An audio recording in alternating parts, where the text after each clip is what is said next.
Well, I'm going to tell you this. I actually shot a gun at somebody while I was in the NBA.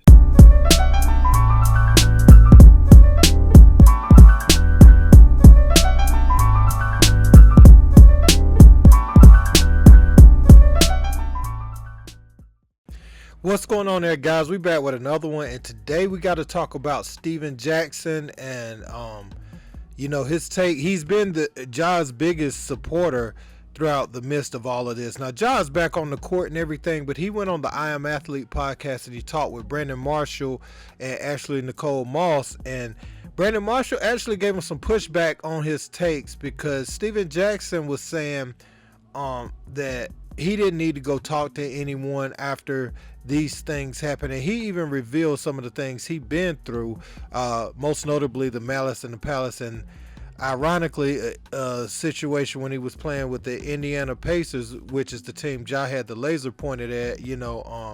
He went through an incident when he was playing with them at a nightclub where a gun came out and everything, and Stephen Jackson, he spoke on it and he gave his take. Check out what he had to say. Yeah, first of all, I'm upset with the Grizzlies organization, man. How you bring this man off the bench? Y'all just feeding into all the bullshit that's been saying on social media, bro. Yeah. You know what I'm saying? Like, perfect example.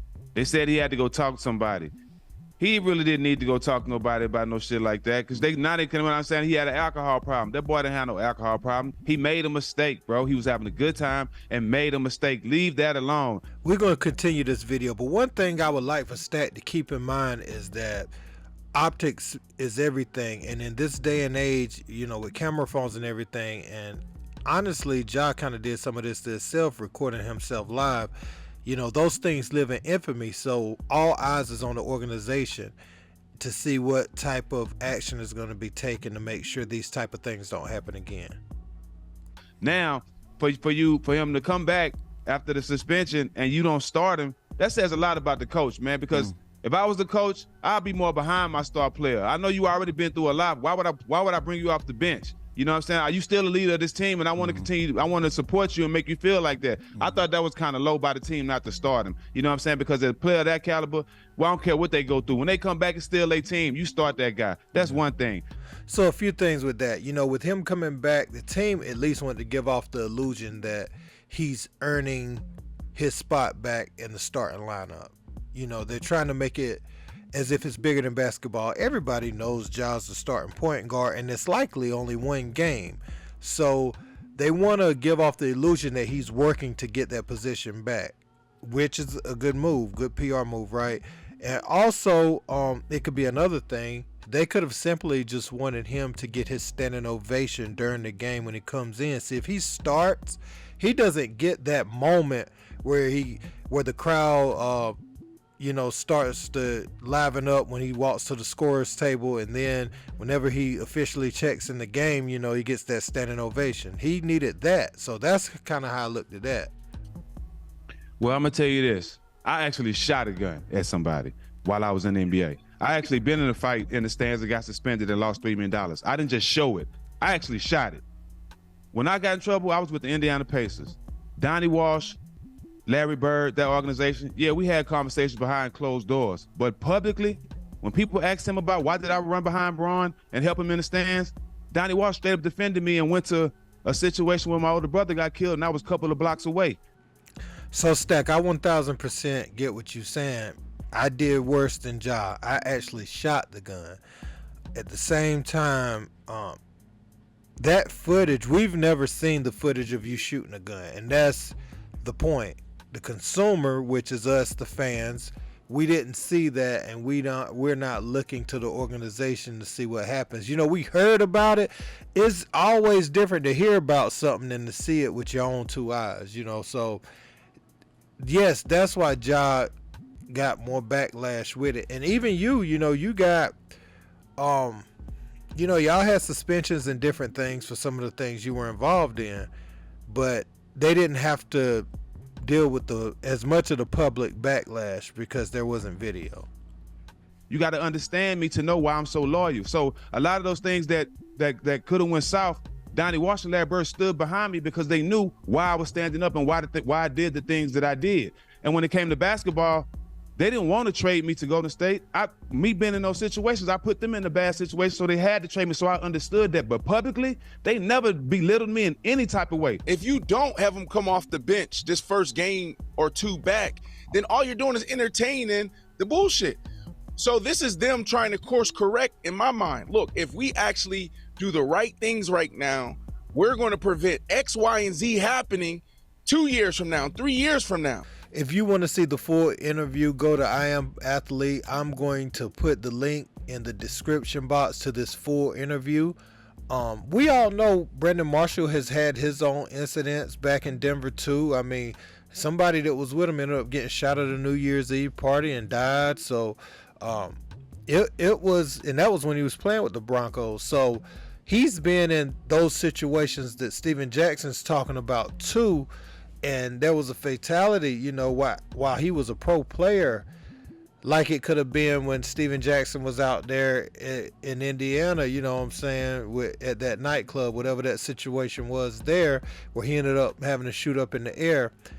But you saw the two different perspectives. You know, Brandon Marshall at his age now was saying, no, Ja had to come off the bench. Ja needed some form of punishment just to know there's a standard. Forget his talent, forget him being the franchise player.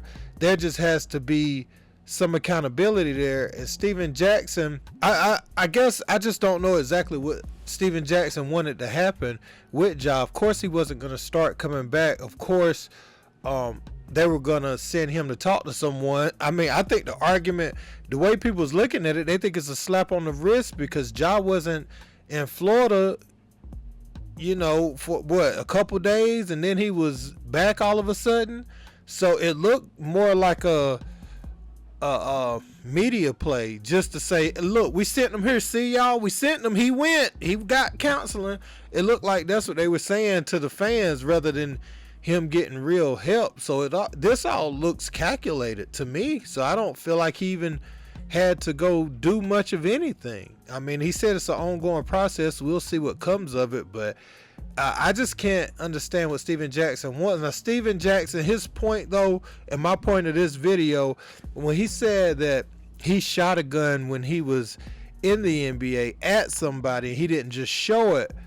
It's just different times, Steven Jackson. And Larry Bird is a different type of person. You know, back in those days, Larry Bird's big on loyalty too. So he's going to get out there and not make the situation blow up more than it needs to. Even if you look back at Larry Bird, even when they was trying to pit him against Isaiah Thomas and them, when they was talking about his race, he didn't feed into it. Larry Bird is not like a fire starter where the media, see, they wanted to play that race thing with Larry Bird versus certain players, and Larry Bird, he didn't really lean into that part of the game. You know, he was competitive and he talked junk, but he never let them bait him into that. And I always respected that about Larry Bird, you know. And now the fans said it, you know, they was like, you know, Detroit versus Boston, you know, you got Showtime Lakers versus Boston, and, you know, this side is the black side, you know, Boston's the white side or whatever is how people looked at sports. But Larry Bird himself didn't lean into that. So I say that to say, you know, of course he's going to look out for Steven Jackson and not belittle him in front of the public. But Ja, he got, you know, I think what he got was fair, but it needed to be a message sent that you can't be doing this. There is consequences. Next time you do this, you gonna miss games. And what is he gonna miss? $38.9 million if he don't make first, second, or third All NBA team. And I can already see some people getting fake mad about him not making one of those teams if he don't make it. But if he doesn't, you know, it'll be okay. I mean, there's some point guards you can put there over him.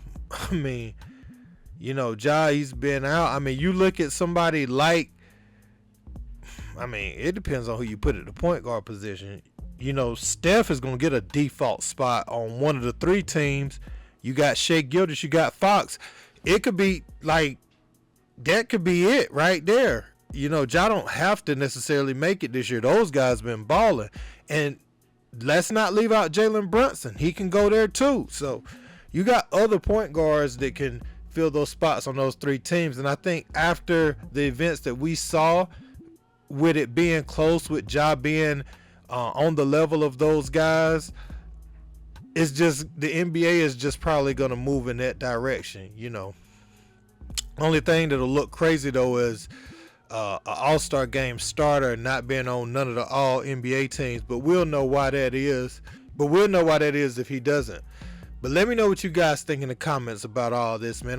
I'm ready to hear your thoughts. Don't forget to like, share, and subscribe. Until next time, peace.